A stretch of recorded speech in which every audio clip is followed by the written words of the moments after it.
পাকিস্তান জিন্দাবাদ লিখে ফেসবুকে পোস্ট করার দায়ে পোস্টদাতার বিরুদ্ধে কাটোয়া থানায় অভিযোগ দায়ের। পোস্টদাতা শরীফ শেখ দাইহাট পাইকপাড়ার বাসিন্দা হলেও বর্তমানে মুম্বাইয়ে কর্মরত। অভিযুক্ত যুবককে মুম্বাই পুলিশের হেফাজত থেকে ট্রানজিট রিমান্ডে কাটোয়া আনতে মুম্বাই রওনা দিল কাটোয়া থানার পুলিশ।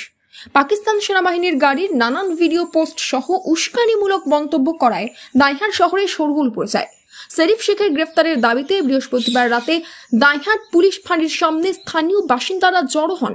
কাটোয়া থানার আইসি ঘটনাস্থলে গিয়ে বাসিন্দাদের সঙ্গে কথা বলে গ্রেফতারের আশ্বাস দেয়। স্থানীয় এক বাসিন্দার অভিযোগের ভিত্তিতে কাটোয়া পুলিশ শরীফ শেখের বিরুদ্ধে বিএনএস 147, 152, 299 ধারায় মামলা দায়ের করে তদন্ত শুরু করেছে। কাটোয়া থানার দাইহাট পাইকপাড়ার বাসিন্দা শরীফ শেখ ফেসবুক থেকে পাকিস্তান জিন্দাবাদ ও ইসলামের বিজয় উৎসব হবে ইনশাল্লাহ লিখে পোস্ট করে। স্থানীয় সূত্রে জানা যায়, কাজের সূত্রে সে মুম্বাইয়ে থাকে, সেখান থেকেই ফেসবুকে এই পোস্ট করেছিল সে। এই পোস্ট দেখার পর বৃহস্পতিবার রাতে এলাকাবাসীরা প্রথমে তার বাড়ি যায়, পরে দাইহাট ফাঁড়ির সামনে গিয়ে গ্রেফতারের দাবি জানায়। মুম্বাই পুলিশ হেফাজত থেকে ট্রানজিট রিমান্ডে শরীফ শেখকে কাটোয়া আনতে মুম্বাইয়ের উদ্দেশ্যে রওনা দিল কাটোয়া থানার 4 সদস্যের পুলিশের দল। Bureau report, news network 7।